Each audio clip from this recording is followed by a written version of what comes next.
இத்துடன் மாநில செய்திகள் முடிவடைந்தன. மீண்டும் செய்திகள் பிற்பகல் 12:50க்கு. வணக்கம். இப்பொழுது சமையல் கலை ஒளிபரப்பு.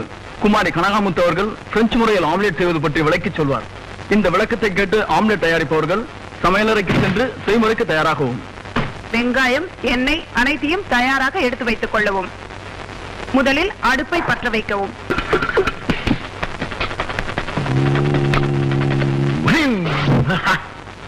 அதன் மீது தோசைக்கல்லை வைக்கவும்.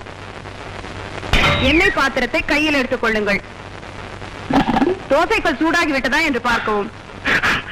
எண்ணெயை ஊற்றவும்.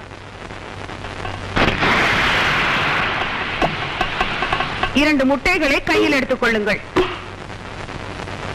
தரையில் பாயை விரிக்கவும். முட்டைகளை உடைத்து ஊற்றவும்.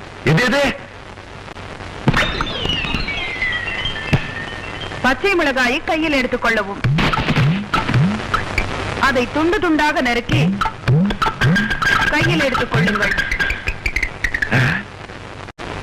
வாயை அகலமாக திறந்து கொள்ளவும். 2 முறை ஆழ்ந்து மூச்சு விடவும். பச்சை மிளகாயை அப்படியே போடவும்.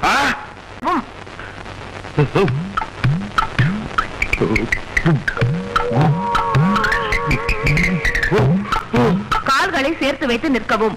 2 கைகளையும் தலைக்கு பின்னால் வைத்துக் கொள்ளவும். தரையை நோக்கி முழங்கால் வரை முன்புறம் குனியவும். நிமிரவும். மீண்டும் குனியவும். நிமிரவும். இப்பொழுது சின்ன வெங்காயத்தை எடுத்துக் கொள்ளுங்கள். அதை பொடி பொடியாக நறுக்கிக் கொள்ளுங்கள். நறுக்கிய வெங்காயத்தை கையில் எடுத்துக் கொள்ளவும். கண்களை அகலமாக திறந்து கொள்ளவும். இடவலமாக 2 முறை பார்க்கவும். 2 கைகளால் கண்களை அப்படியே தேய்த்துக் கொள்ளவும்.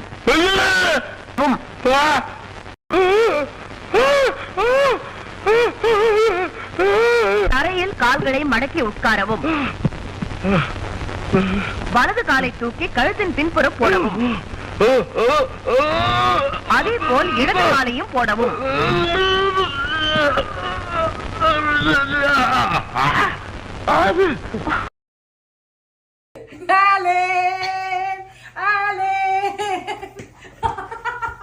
See my shoes, look at this thing.